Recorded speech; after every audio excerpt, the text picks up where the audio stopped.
బాబాయ్ నమస్తే. ఏం చేస్తుంటారు మీరు? వ్యవసాయం పని. వ్యవసాయం ఇక్కడంతా ఇక అంటే ఈ వ్యవసాయం చంద్రబాబు వ్యవసాయం దండగా అన్నాడు.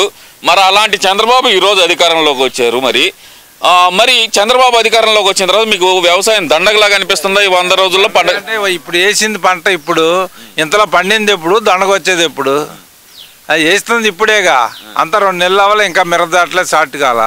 ఇంతలో దండగాడద్దు కాతే మాగాడి కొట్టుకుపోయింది, అది వరదలు వచ్చేది తప్పదు. అది చంద్రబాబు వస్తే కరవదన్న వచ్చింది లేకపోతే వరదన్న వచ్చింది అనేది ప్రచారం అయితే వాస్తవమే అంటారు. మరి వాళ్ళు ప్రచారం అంతే చెబుతుంటారు. ప్రచారం అంటే మునుపు జగన్ వచ్చినప్పుడు కూడా వచ్చింది తుఫాను, పోయిన సంవత్సరం నీళ్ళు లేవు, ఆ కాలువలు ఇంత మటుకు రిపేర్ చేయాల, ఆ కాలువ కట్టలనే నడవాలి కట్టలు, అసలు కంప పెరిగిపోయింది, ఒక కాలువ బాగు చేయాల, ఎక్కడ ఏం లేదు. రైతులు కూడా నీళ్ళు పెట్టుకోవాలంటే పెద్ద ఇబ్బంది పడుతున్నాం, ఆ పరిస్థితి ఉంది కాలువల పని.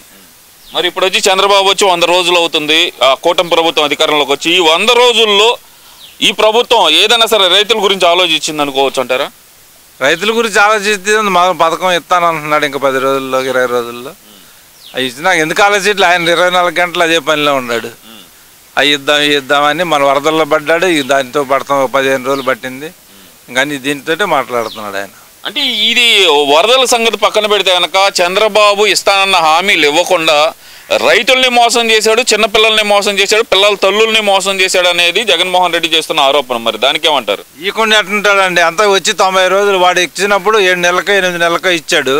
5 సంవత్సరాల్లో ఇచ్చింది అన్నాలు 4 సంవత్సరాలు ఇచ్చాడు. అది సగం మందికి ఇచ్చాడు, సగం మందికి ఇలా 15 ఏళ్ళు అన్నాడు, చివరికి 13 ఏళ్ళు చేశాడు దాన్ని.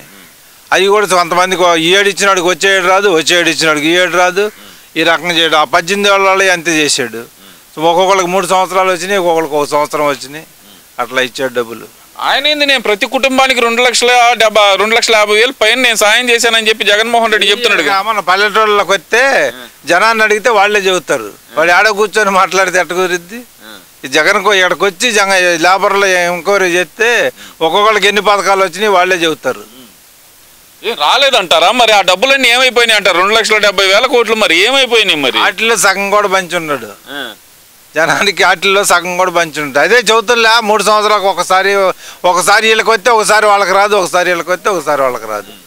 ఒక్కొక్కరు 2 సంవత్సరాలు, ఒక్కొక్కరు సంవత్సరం, ఒక్కొక్కరు 3 ఏళ్ళు. పిల్లలకు కూడా అంతే, 3 ఏళ్ళు కొంతమందికి 2 ఏళ్ళు, చివరిలో కొంతమందికి 4 ఏళ్ళు అట్లా వచ్చినాయి. మరి ఇప్పుడు ఈయన 100 రోజుల్లో ఈయన తీసుకున్న నిర్ణయాలు ఎలాంటి నిర్ణయాలు అంటారు? అంటే ప్రజలకు ఉపయోగపడే నిర్ణయాలు ఒకటైనా ఉన్నాయనుకోవచ్చు అంటారా? మరి ప్రజలకు ఉపయోగపడటానికే ఆయన చేసే పని అంతా. అన్నీ చేస్తాడు, 2-3 నెలలు ఆగాలి కదా అన్నీ రావాలంటే. ఇప్పుడు అన్ని గ్యాసులు వదులుతారంటున్నాడు, బస్సులు అన్నీ కట్టాలంటే 4-5 నెలలు టైం పట్టిద్ది, అన్ని డబ్బు కావాలి. ఈయనేమో మొత్తం బాకీలు చేసి పెట్టాడు 13,000 కోట్లు, ఇవన్నీ ఆడించి వస్తుంది. అంటే నేనుంటే కనుక ఈ పాటికి అమ్మఒడి బటన్ నొక్కేవాడిని, విద్యా దీవెన బటన్ ఊరకు బట్టలు నొక్కి సొక్కం ఉంది. 9 నెలల నాటి నొక్కినవి కూడా అప్పుడు బల్ల ఎలక్షన్ నాటికి, ఎప్పుడో 10 నెలల నాటి జనవరిలో నొక్కాడు. ఆ ఎలక్షన్ నాటికి కూడా రూపాయి రాలా. తర్వాత కూడా మళ్ళీ వస్తున్నాడు ఎవడికి బళ్ళయి. అవి 1,400 కోట్లు అయిపోయి లేపేశాడు. అవి ఎవరికి రూపాయి కూడా రాలా.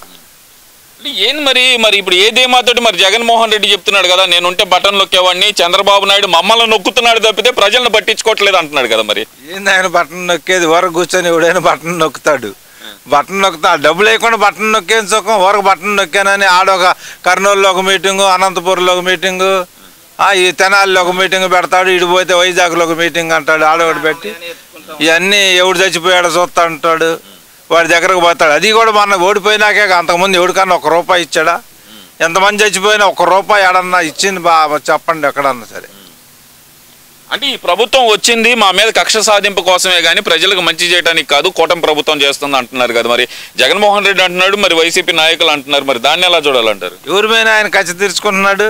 వాళ్ళు చేసిన పనికే అది అంతా అధికారులు చేసిన పనికి ఆయన వాళ్ళ మీద కేసులు పెడుతున్నాడు, కానీ ఆయన ప్రత్యేకంగా అవినీతి ఎవడి మీద పెడతల్లా. అంటే నందిగం సురేష్ని అరెస్ట్ చేయడం కానీ, ఎల్లప్రెడ్డి మీద కేసు కానీ, దేవినేని అవినాష్ కానీ, పేరు నాని మీద కానీ వీళ్ళందరి మీద కేసులు పెట్టింది. అంటే మరి ఆయన ఆఫీసులు పగలగొట్టారా, ఆయన ఇల్లు పగలగొట్టారా? మొన్న ఇప్పుడు అమరావతి మునిగిపోయిందని ఇది ఒక పేకు ప్రచారం చేస్తున్నారా? అమరావతిలో నీళ్లు ఉన్నాయా? వచ్చినాయి అంట బాబాయ్, మునిగిపోయిందంటగా. ఎక్కడ మునిగిపోయింది? లంజోడు రమ్మని చూపిస్తారు అమరావతిలో నీళ్ళు ఎక్కడ ఉన్నాయో. ఏ ఆఫీస్ మునిగింది, ఏ కోర్టు కాడ మునిగింది? వాడు ఊరక అన్ని పేకు ప్రసారాలు పెట్టి రాజధాని నాశనం చేయాలని చూస్తున్నారు వాళ్ళు. అదే నేనుంటే గనక ఢిల్లీని తలదన్నే రాజధాని కడతానని చెప్పి 3 రాజధానులు అన్నాడు జగన్మోహన్ రెడ్డి. మరి ఆయన ఇది ఏమైనా చేసేవాడు అంటారా? ఏంది ఆయన చేసేది? ఒక రాజధాని కూడా చేయలేడు. ఏం చేస్తాడు ఆయన? వైజాగ్లో ఇల్లు కట్టుకున్నాడు, 500 కోట్లు పెట్టి ఇల్లు కట్టుకున్నాడు. కాకపోతే దాని పోయి కాపురం ఉండేవాడు అంతే. మొగుడు పెళ్ళాం ఇద్దరు పోయి అక్కడ కూర్చునేవాళ్ళు. మరి ఇప్పుడు చూస్తే గనక ఈ వాలంటీర్లు కొనసాగిస్తా అన్న చంద్రబాబు నాయుడు గారు వాళ్ళకి 10,000 ఇస్తా అన్నారు. అదే వాలంటీర్లు ఉన్నట్టయితే కనుక విజయవాడలో బాగా ఉపయోగపడే వాళ్ళు అనే మాట అయితే జగన్మోహన్ రెడ్డి చెబుతున్నాడు కదా. మరి వాలంటీర్లు ఏం చేస్తారండి బాబు? వాళ్ళకి ఇస్తే డబ్బులు ఇస్తారు కానీ వాళ్ళకి ఏంది? వాళ్ళు ఏడ తీసుకొచ్చిస్తారు? ఇప్పుడు చంద్రబాబు ఉన్నాడు, కిట్లు పంపిస్తేనే జనం తీసుకెళ్ళి ఎవరింటికి వాళ్ళు పంపించారు. వాలంటీర్లకి నువ్వు ఇవ్వకుండా ఏమి ఇస్తాడు వాడు? అంటే వాలంటీర్లు ఉన్నట్టయితే వాళ్ళకి సహాయ కార్యక్రమాలు తొందరగా అందేయి. వాళ్ళకన్నా ముందు వీళ్ళే ఇచ్చారు వాలంటీర్లు. ఈడ కూడా 6 నెలలకు ఒకళ్ళు కూడా రావట్లా. ఈడ కూడా సగం మంది వాలంటీర్లు ఇళ్ళకాడే ఉంటారు. అందరేం పని చేయట్లా. వాలంటీర్లు అంత దొండగాళ్ళు. వాళ్ళని ఏదో పెట్టాడు. మా ఊరికి 70 మంది ఉంటారు. 70 మందిలో 20 మంది కూడా పనిచేయరు. ఊరికి వాళ్ళ పేరు ఉంటుంది, వాలంటీర్ల పేరు. 20 మంది కూడా ఉండదు. ఒక్కొక్క సచివాలయంలో 11 మంది ఉంటారు. ఒక్కొక్క సచివాలయంలో 11 మంది ఉద్యోగస్తులు ఉంటారు. కనీసం 3 కూడా రారు ఇక్కడికి. ఇప్పుడు కూడా రావట్లా. ఎందువల్ల అంటారు? అది అప్పటి నుంచి ఇంకా అలవాటు అయిపోయింది. వాళ్ళు ఎక్కడ ఏ సచివాలయం చూడండి మీరు, ఎక్కడ ఏ ఊళ్ళోని సచివాలయానికి పోయి ఎంతమంది అధికారులు ఉంటున్నారు చూడండి. ఒక్కొక్క సచివాలయంలో 11 మందిని పెట్టారు. ఎంతమంది ఉంటున్నారో మీరు చూడండి. 3, 4 వచ్చేది. తదిమూలు రారు. అదే అసలు అట్లా పల్లెటూర్లకు పట్టుకొమ్మల్లాగా సచివాలయ వ్యవస్థని గాంధీజీ కళ్ళగన్న స్వరాజ్యాన్ని నేను తీసుకొచ్చాను అని చెప్పి మా జగనన్న తీసుకొచ్చాడని చెప్పి చెబుతున్నారు కదా. మరి వాళ్ళంతా ఇంతకుముందు మీ సేవ ఒకటి ఉంటేనే అందరికి పని అయ్యేదండి. ఈ సచివాలయం అంతా దొండగా. ఒక్కొక్క సచివాలయంలో 11 మందిని పెట్టాడు.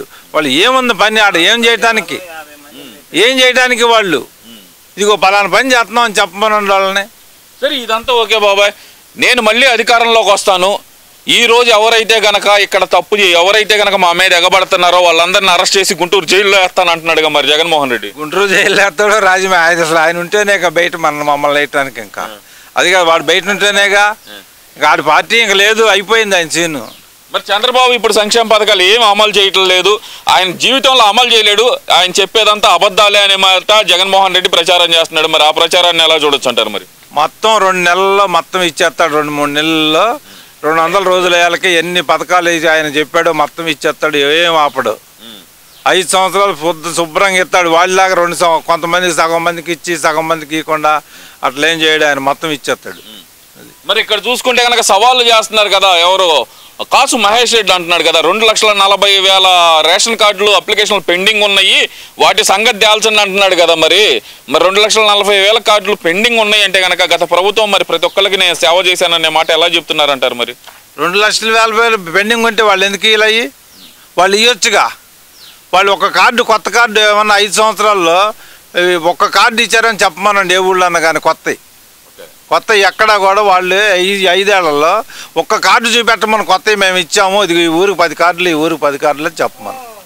అంటే ఆ ప్రభుత్వం చెప్పింది కానీ చేసింది ఏం లేదంటే? ఏమి లేదు. ఉత్త మాటలే. సచివాలయాలకు పోతే తెలిసింది ఎవడు అధికారులు. ఇప్పుడున్న కూటమి ప్రభుత్వం చెప్పిన మాట చేసిద్దనే నమ్మకం మీకు ఉందంటారా? ఆఖరికి రైతులకు ఇస్తా అన్న 20,000 ఇచ్చే అవకాశం అన్నా ఉందంటారా? ఇస్తాడు. రైతులకు మట్టికి కంపల్సరీ ఇస్తాడు. గ్యాస్ వదులుతాడు, బస్సులు ఫ్రీ బస్సులు పెడతాడు. మొత్తం ఇంకా 2-3 నెలలు ఆగాక మొత్తం ఆయన అన్ని అమరుస్తాడు. మరి ఈ ప్రభుత్వానికి ఎన్ని మార్కులు ఇవ్వచ్చు అంటారు? ఈ 100 రోజుల్లో ఎన్ని మార్కులు ఇవ్వచ్చు అంటారు? ఈ 100 రోజుల్లో 90 మార్కులు ఇవ్వచ్చు ప్రభుత్వానికి. మొత్తం ఆయన అనుకున్న మొత్తం చేస్తాడు.